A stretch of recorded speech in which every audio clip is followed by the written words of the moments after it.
Ya, saya ucapkan selamat datang eh, bagi Bapak Ibu peserta webinar arsitektur yang pertama ini, webinar arsitektur UKDW yang pertama. Eh, Sebagai informasi, ini karena seri 1 nanti jadi setiap kami merencanakan setiap minggu itu kami melakukan webinar dengan topik-topik yang berbeda. Jadi Bapak Ibu apabila masih ingin mendengarkan atau mencari informasi terkait arsitektur, bisa melihat, info terkait dengan webinar yang akan kami lakukan melalui Instagram. Jadi akan saya beritahukan, Instagram-nya apa, gitu. Saya ucapkan selamat datang untuk Bapak Ibu yang ini ternyata kalau saya lihat dari chat-nya itu jauh ya, ada yang dari Makassar, Jakarta, ada juga Yogyakarta, kemudian dari mana lagi nih? Ada dari Kalimantan ya, Semarang. Terima kasih sudah mau hadir untuk mengikuti webinar arsitektur UKDW seri 1 ini. Ada juga dari Kendari, selamat siang Ibu, ya. Kemudian dari Yogyakarta, Kebumen, ini banyak orang Jogja juga. Teman-teman UKDW juga ada di sini ya.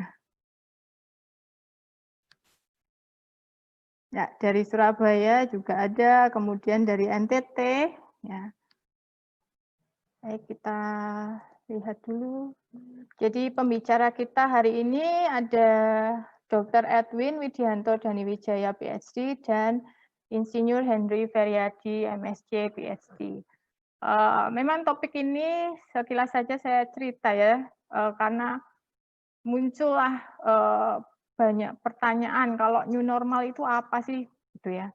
Nah, ini kami dari arsitektur mengkolaborasikan dengan pengetahuan terkait dengan kedokteran sehingga ketika kita akan mendesain nantinya harapannya kita tahu sebenarnya yang kita hadapi itu apa, sehingga kita bisa mendesain dengan lebih lebih baik atau akan merubah cara kita mendesain sebuah ruang. Nah, mungkin saja nanti mungkin ada aja selain COVID-19 sekarang, beberapa puluh tahun lagi mungkin muncul lagi penyakit yang lain ya, begitu. Kita harus sebagai arsitek, kita harus siap untuk menghadapi perubahan kondisi, gitu. Baik, kita mulai saja untuk perkenalan begitu. Saya mengucapkan selamat datang, khususnya ini ada beberapa pimpinan kami. Yang pertama ada Pak Winarna, selaku Dekan Fakultas Arsitektur dan Desain. Kemudian saya juga mengucapkan selamat datang terkhusus untuk Bu Sita Amijaya yang sebagai Kaprodi, ya, kemudian Kaprodi Arsitektur, kemudian ada Bu Wiyatiningsih, tapi ini sudah datang atau belum ya Bu Wiyatiningsih? Bu Wiyatiningsih yang mendukung kami terkait teknis itu sebagai kepala dari LPPM UKDW. Kemudian sekaligus saya mengenalkan pembicara Pak Henry Feryadi, itu pembicara kami webinar kali ini, sekaligus juga sebagai pimpinan UKDW ya. Jadi, kita beruntung sekali, jadi sekaligus pembicara juga pimpinan UKDW juga melihat webinar ini juga ya. Kemudian saya juga mengucapkan selamat datang untuk Dr. Edwin Daniwijaya yang sudah berada di lab-nya yaitu di lab-nya untuk ikut berpartisipasi menjadi pembicara di webinar arsitektur UKDW ini. Baik, saya akan menjelaskan sedikit CV-nya, CV dari kedua pembicara kita. Ini berbeda bidang tapi kita bisa jadi satu gitu ya. Yang pertama Dr. Edwin Widianto Daniwijaya PhD. Dr. Edwin ini lulusan dari kedokteran UGM, kemudian beliau meraih gelar PhD dari Kobe University, Jepang. Nah, saat sekolah, selain sekolah di Jepang, Dr. Edwin juga sebagai research assistant di Laboratorium Biologi and Cellular Signaling. Ya, jadi sepertinya kalau saya baca dari CV-nya Dr. Edwin ini memang sering riset gitu ya, tertarik dengan riset. Kemudian di tahun 2014 sampai 2018 beliau merupakan staf senior laboratorium diagnostik pada proyek Eliminated Dengue Project World Mosquito Program Yogyakarta. Nah, kemudian 2015 sampai sekarang beliau menjadi dosen dan peneliti serta dokter itu di RS Akademik UGM, jadi RSA UGM, kemudian mengajar di Departemen Mikrobiologi UGM. Kesibukan saat ini beliau sedang belajar terkait dengan mikrobiologi serta menjadi salah satu supervisor penanganan COVID-19 di lab mikrobiologi UGM. Ya, jadi ketika pandemi ini beliau diminta untuk menjadi salah satu tim di tim penanganan COVID-19 gitu. Oke, yang kedua adalah Insinyur Henry Feryadi, MSc PhD. Lulus sarjana arsitektur di Universitas Katolik Parahyangan, kemudian lanjut untuk memperoleh gelar S2 atau Master dan PhD di National University of Singapore. Nah, kemudian setelah itu Pak Henry menjadi arsitek gitu ya. Kemudian bergabung dengan UKDW di tahun 1992. Dari situ sampai sekarang Pak Henry masih aktif mengajar di Prodi Arsitektur UKDW. Kesibukan saat ini ya beliau itu ternyata suka sekali riset juga ya. Jadi selain pimpinan UKDW yang yaitu rektor gitu, ya beliau itu juga arsitek sekaligus dosen dan juga aktif meneliti. Jadi beberapa Pak Henry sudah memiliki pengalaman meneliti, memiliki award, ya kemudian grant, mendapatkan grant terkait penelitian gitu. Nah, penelitian yang dilakukan itu terkait dengan bidang building science, ya, jadi terkait kondisi thermal, kemudian microclimate, energi, kemudian sustainable building. Jadi nanti kita pembahasannya adalah arahnya ke building science begitu di arsitekturnya. Baik, untuk sesi pertama saya berikan kesempatan untuk Dr. Edwin Daniwijaya, PhD. Silakan dokter untuk langsung saja untuk presentasi. Bisa dibantu untuk slide share ya.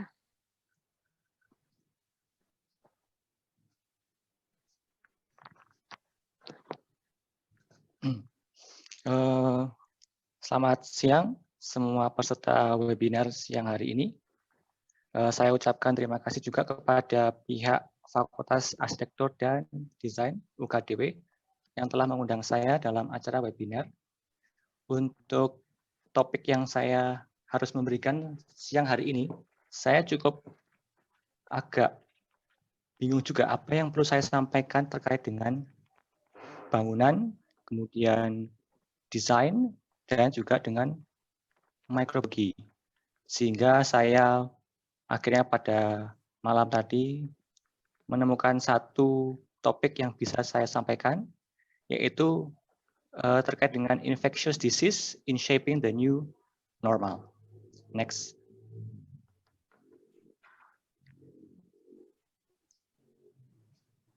Ya, kalau bicara dengan mikroorganisme sangat banyak, tetapi yang saya ingin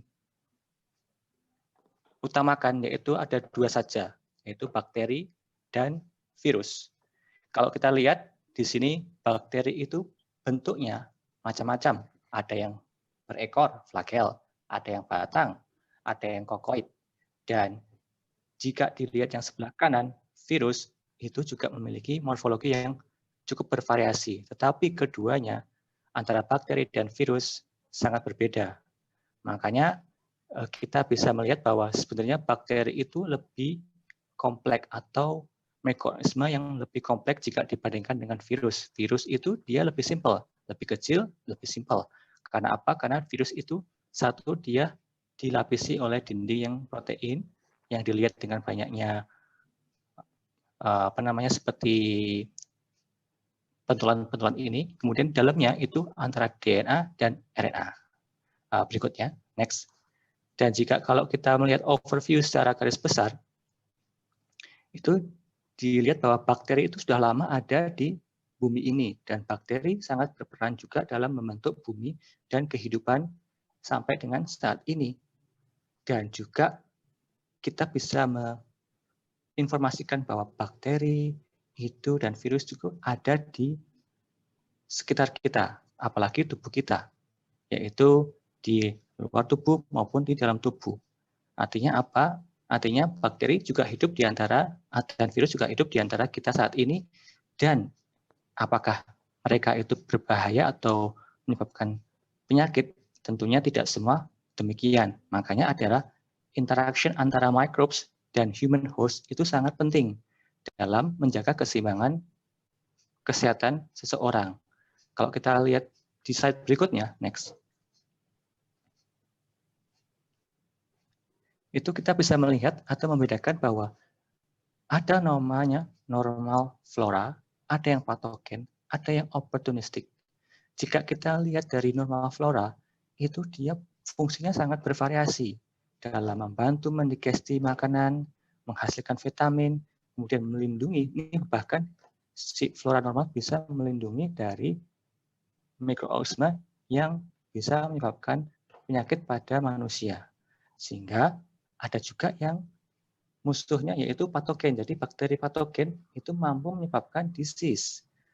Nah, ini yang memang kadang-kadang kita tidak sadari bahwa sebenarnya mikroorganisme ada yang baik dan ada yang juga tidak baik. Nah, kalau yang namanya opportunistic itu sama seperti misalnya kita ya, kita itu hobinya adalah nonton drama Korea, tetapi tidak punya kuota yang cukup.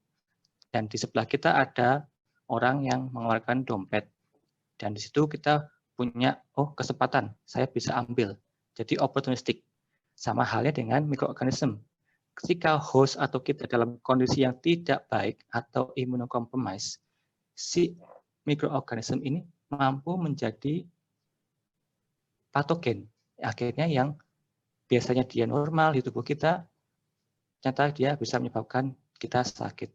Nah, itu namanya dengan opportunistic. Next, berikutnya.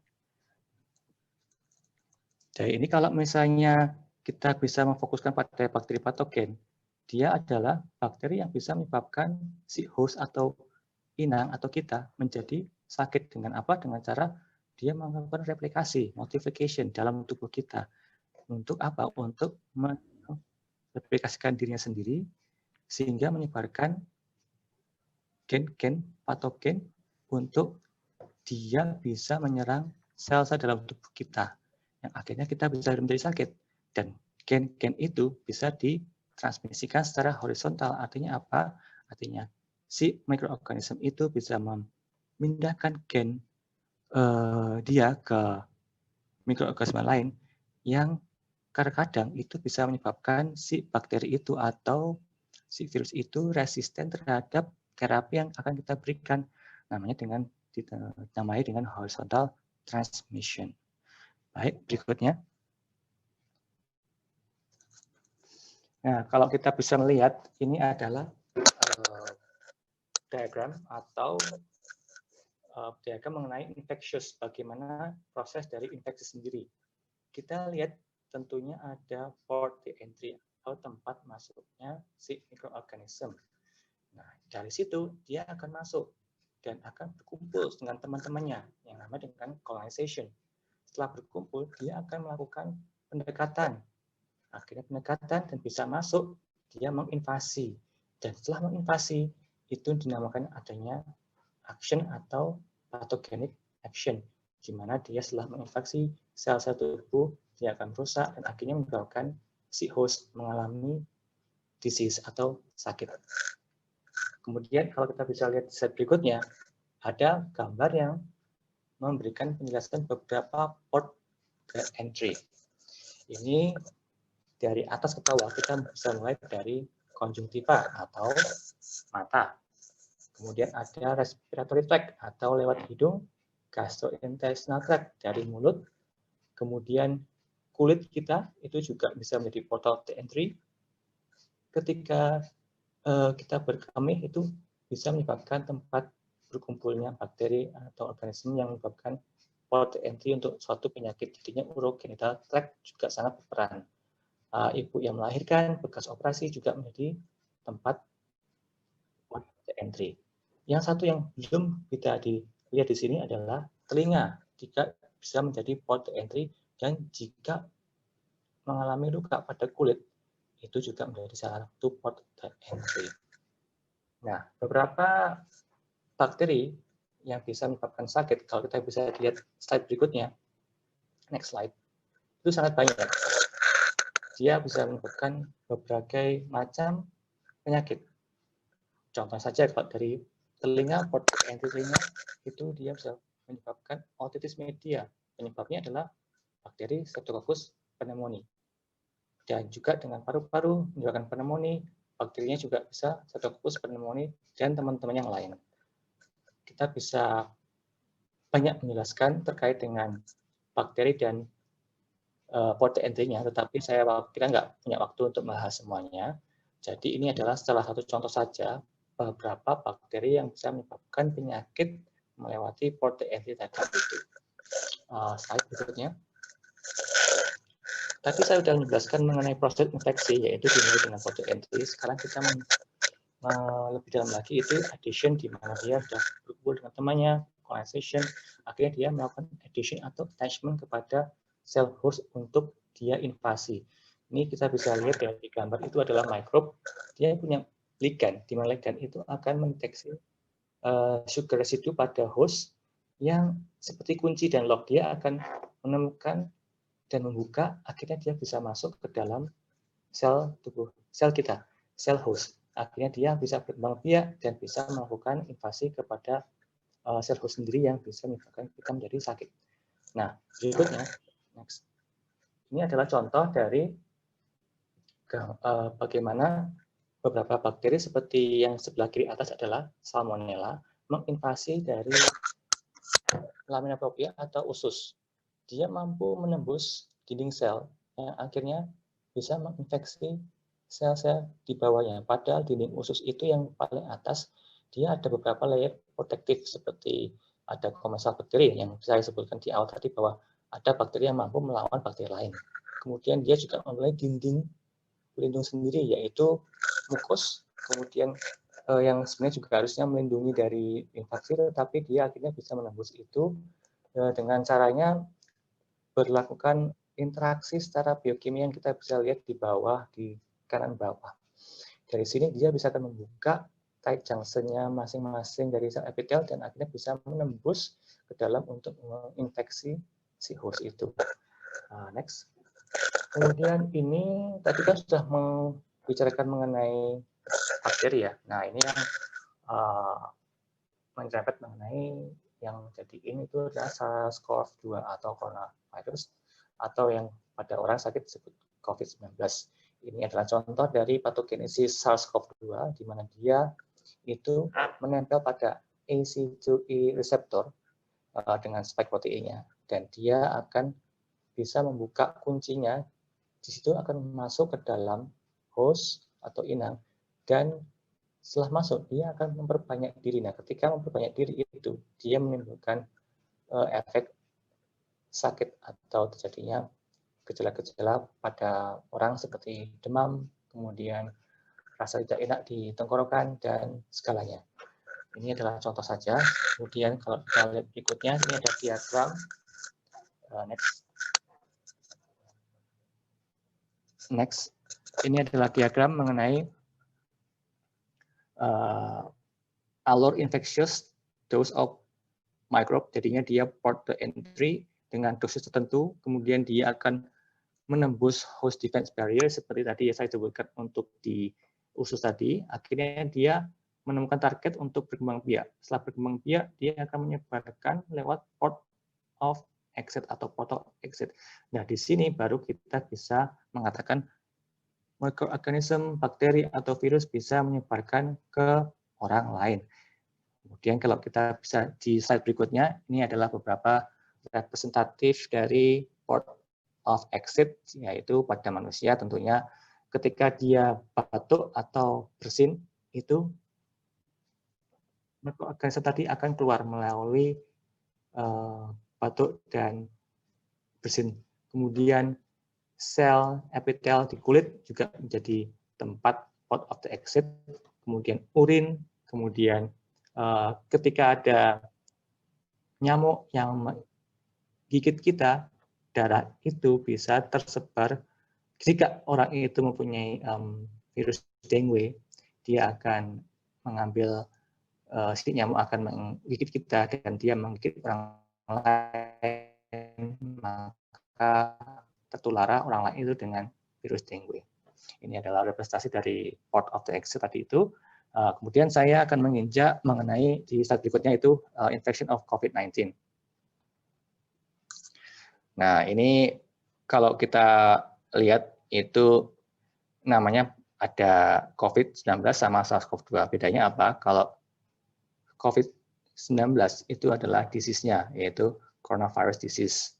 Kalau kita SARS-CoV-2 itu adalah nama virusnya yang sebenarnya dipanjangkan menjadi Severe Acute Respiratory Syndrome Coronavirus 2. Ini adalah bagaimana kita bisa melihat perkembangan si coronavirus di slide berikutnya. Itu dimulai di akhir Desember 2019, di mana di Wuhan dia mengalami outbreak, beberapa orang mengalami sakit sampai serius, yaitu sampai dia mengalami pneumonia dan akhirnya juga meninggal. Itu disebutkan pada bulan Maret adanya peningkatan kasus di Cina, di luar Cina sampai 13 kali, dan akhirnya ditemukan lebih dari 114 negara yang terinfeksi oleh SARS-CoV-2 ini, dan akhirnya WHO mendeklarasikan COVID-19 sebagai suatu pandemik. Untuk kita bisa mengenal lebih dekat dengan coronavirus, bisa di slide berikutnya, itu coronavirus merupakan anggota dari Coronaviridae. Ini dia memiliki seperti mahkota, kan, makanya disebut corona, seperti matahari, dia punya corona atau crown spike seperti mahkota di permukaannya. Nah, akhirnya dia dinamakan sebagai coronavirus. Ukurannya sangat kecil, 65 sampai 125 nano di diameter, dan dia memiliki single stranded RNA. Kemudian kalau kita di slide berikutnya, kita adalah struktur dari SARS-CoV-2. Itu spike 1-2 itu adalah coronanya, mirip seperti mahkota. Kemudian N itu adalah nucleocapsid di tengah, kemudian M itu membrannya, kemudian E adalah envelope. Nah, ini yang biasa kita pakai untuk mendeteksi SARS-CoV-2 pada menggunakan qPCR. Jadi kita menggunakan adalah gen N, gen E, kemudian ada lagi juga gen O. Dengan ditemukannya gen-gen tersebut pada PCR, kita bisa mendeteksi bahwa swab yang kita ambil memang benar dia ada SARS-CoV-2 yang bisa kita dapatkan bahwa pasien yang kita swab itu mengalami COVID-19. Oke, berikutnya. Ini adalah gambaran atau bagaimana SARS-CoV-2 menginfeksi host. Seperti yang dijelaskan tadi, si inang itu mempunyai reseptor angiotensin converting enzyme ACT2 reseptor, dan dia akan melekat dengan spike dari coronavirus. Dia akan masuk di dalam host, dia akan pecah untuk melepaskan materi genetiknya dia, dan di situ dia akan melakukan replikasi secara banyak dan cepat. Dan di sini akhirnya dia mampu mereplikasikan diri dan membentuk virus corona baru yang siap untuk dilepaskan lagi. Dan di sini ketika dia udah terbentuk banyaknya virus, dia akan mampu keluar dari tubuh kita melalui droplet, melalui dengan bersin dan batuk, dan siap untuk menginfeksi host atau manusia lainnya. Berikutnya. Nah, kita mungkin tidak terlalu banyak membahas ini, tetapi ini kita perlu cukup tahu saja bahwa sebenarnya coronavirus itu dia anggota apa? Dia dalam family alpha coronavirus atau gamma coronavirus. Kalau dilihat dari sini kita ditemukan ada 4, alpha coronavirus, beta coronavirus, gamma coronavirus, dan delta coronavirus. Yang coronavirus yang kita saat hadapi ini adalah yang termasuk dari beta coronavirus. Dia awalnya memang memiliki host atau inang dari keluarga kelelawar. Nah, di sini kelelawar itu menjadi perantara antara coronavirus yang akhirnya menyebabkan infeksinya pada manusia, yang memang kita juga belum tentu pasti apakah benar si corona itu memang dari perantara dari kelelawar ataupun dengan perantara yang lain. Memang tidak perlu tidak dibahas terlalu dalam. Untuk kita lihat berikutnya adalah bagaimana clinical presentation atau apa yang dialami pasien ketika dia terinfeksi COVID-19. Yang pertama adalah fever, headache, kemudian juga batuk, myalgia atau nyeri-nyeri, sesak nafas, kalau kita berat menjadi pneumonia, jika terinfeksi sehingga menjadi shock septic, kemudian gagal ginjal, dan diare. Nah, di sini itu beberapa clinical presentation dari COVID-19, tapi tidak mewakili bahwa semuanya harus hadir pada pasien yang mengalami COVID-19. Ada yang hanya demam saja dengan batuk atau bahkan tidak mengalami gejala sama sekali. Berikutnya.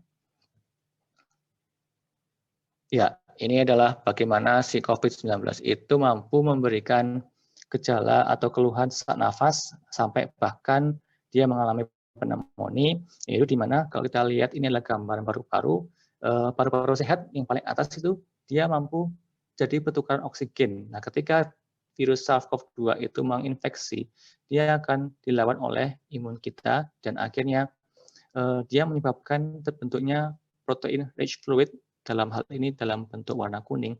Ketika ini sudah memenuhi alveolus, tidak ada atau tidak bisa terjadi pertukaran oksigen, akhirnya dia mengalami sesak nafas atau namanya infeksi di alveolus atau dinamakan dengan pneumonia yang bisa menyebabkan kegagalan pernapasan dan bisa menyebabkan meninggalnya si pasien. Baik. Kemudian di slide berikutnya, apakah impact dari SARS-CoV-2 itu saat ini memang sangat banyak karena adanya SARS-CoV-2 itu mampu mengubah gaya hidup kita seperti behavior, culture, ekonomi, bahkan politik, sampai dengan yang terakhir ini mungkin menyerempet dengan arsitektur yaitu built environment transmission. Slide berikutnya. Nah, apa itu built environment? Itu adalah kumpulan environment yang mengelilingi manusia yang dibuat oleh manusia sendiri, termasuk gedung, kemudian mobil, public transport, kemudian hal-hal yang lain yang dibuat oleh manusia yang kita temui dalam kehidupan sehari-hari. Ini adalah di slide berikutnya adalah conceptualization dari SARS-CoV-2 deposition, di mana ini adalah gambaran. Saya ambil dari jurnal, yaitu 2019 mengenai COVID juga. Ini adalah gambaran ketika orang mengalami infeksi, itu dia di paru-parunya, kemudian orang itu batuk, misalnya di dapur, di B itu droplet dan aerosolnya menjadi infectious untuk barang-barang di sekitarnya. Contohnya, ini di jendela, di kaca, kemudian di wastafelnya, sampai di tangannya si penderita. Tangan penderita memegang sendok, memegang alat dapur lainnya, akhirnya di D itu menempellah droplet-droplet atau residu dari SARS-CoV-2 pada beberapa area. Yang ini menjadi memang sarana transportasi si virus menginfeksi orang lain melalui barang-barang yang ada di rumah maupun di tempat umum maupun di tempat kerja. Bagaimana penularannya? Kalau kita lihat di slide berikutnya, saya ambil dari Badan POM, itu seperti dijelaskan tadi, droplet. COVID-19 itu ditularkan dengan droplet yang percikan ketika batuk atau bicara atau bahkan dengan hanya bersin saja. Dan kontak yang erat tadi itu bisa berada di tangan kita jika kita pegang alat-alat yang ada di sekitar rumah tangga atau di kantor, otomatis droplet itu atau SARS-CoV-2 akan menempel di barang-barang tersebut yang bisa menginfeksi orang lain yang memegang barang yang sama. Kemudian berikutnya, ini bagaimana kita bisa mengontrol dan penularan SARS-CoV di building environment, yaitu tentunya sudah kita berkali-kali diinformasikan oleh pemerintah, bahkan instansi kesehatan, yaitu yang pertama untuk diri kita sendiri, yaitu dengan cara memberikan masker ketika kita ada di luar. Kemudian ketika di dalam, kita juga harus sering cuci tangan. Di luar juga harus sering cuci tangan. Seperti yang kita lihat di slide berikutnya, ini saya ambil ketika di dalam rumah atau inside. Terkait dengan ini, saya ambil juga dari jurnal tadi bahwa kondisi di rumah atau kalau kita berada di ruangan tertutup, itu sebaiknya ada exchange udara. Kalau di rumah sakit atau di lab, itu kita punya HEPA filter, yang artinya meskipun tertutup, udara yang kita hirup itu sudah terfilter kembali, dan jika ada potensial virus, kita akan terfilter. Ketika di rumah biasa itu tidak ada, sehingga otomatis kita bisa mengalihkan dengan cara membuka jendela. Kemudian di poin kedua, humidity atau kelembapan juga berperan serta dalam ketahanan si virus itu seperti SARS-CoV-2. Artinya kalau saya ambil dari jurnal itu, relative humidity atau RH di atas 40% itu mampu mengurangi infeksius virus seperti SARS-CoV-2. Kemudian daylight atau UV itu bisa mengurangi bakteri dan juga mengurangi kemampuan mikroorganisme lain dalam menginfeksi manusia. Next, di sini saya mengambil ketika dia outside ruangan. Nah, ini cara pencegahannya sudah sangat banyak diterapkan, yaitu cuci tangan, pakai masker, kemudian jangan menggerombol, hindari tempat umum. Nah, ini adalah contoh-contoh yang sudah kita dapat informasinya dari instansi terkait kesehatan maupun mungkin pemerintah, yang memang ini adalah sudah diadopsi dari penelitian-penelitian yang sudah dipaparkan di atas mengenai jurnal dan lain sebagainya mengenai bagaimana kita bisa mengurangi atau menghindari SARS-CoV-2 virus ini. Lalu untuk mendekati akhir ini, bisa di berikutnya adalah yang saya tekankan di tempat kerja. Tempat kerja itu pastikan memiliki ventilasi yang baik. Jika punya AC, tetap buka jendela, tetapi itu bukan absolut. Kita bisa melakukan hal lain, misalnya sering keluar ruangan atau kadang membersihkan dengan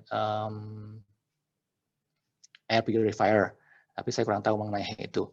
Yang lain-lain memang sudah umum ya, cuci tangan segala macam. Tetapi yang penting adalah menjaga ventilasi di ruangan tempat kerja dengan baik, udara bisa bertukar dengan baik, kemudian cahaya juga bisa masuk.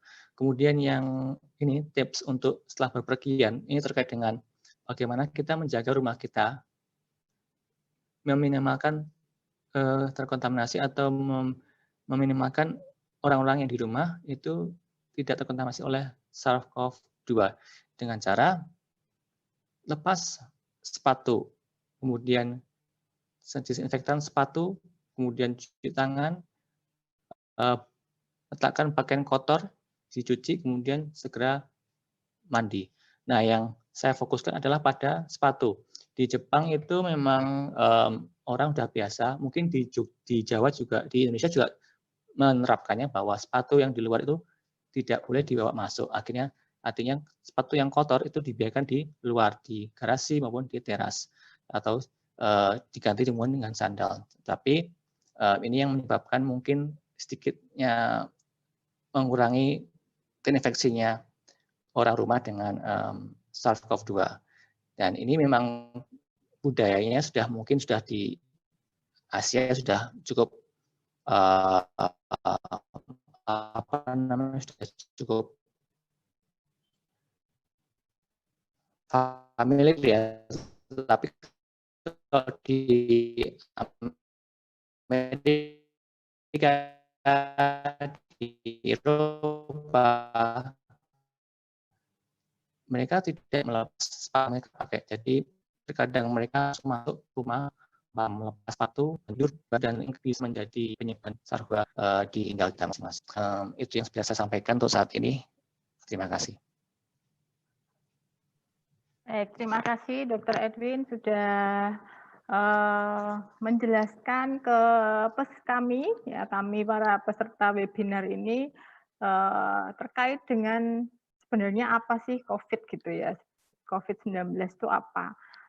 Kita sudah bisa tahu sebenarnya bakteri dan virus itu ada bedanya, ada perbedaannya, dan yang kita hadapi sekarang adalah virus COVID ya gitu. Kalau dari yang disampaikan Dr. Edwin mungkin saya bisa sedikit highlight itu bahwa kita itu harus mulai care sama lingkungan gitu ya, mulai perhatian dengan lingkungan, kemudian diri sendiri, perilaku bersih itu akan jadi sangat penting yang mungkin dulunya kita terserah ya batuk pakai ditutupin dengan tangan, sekarang kan nggak boleh ya dengan tangan, kita harus batuknya pakai di bahu gitu ya. Nah hal-hal yang seperti itu perlu diperhatikan agar lingkungan kita juga sehat gitu.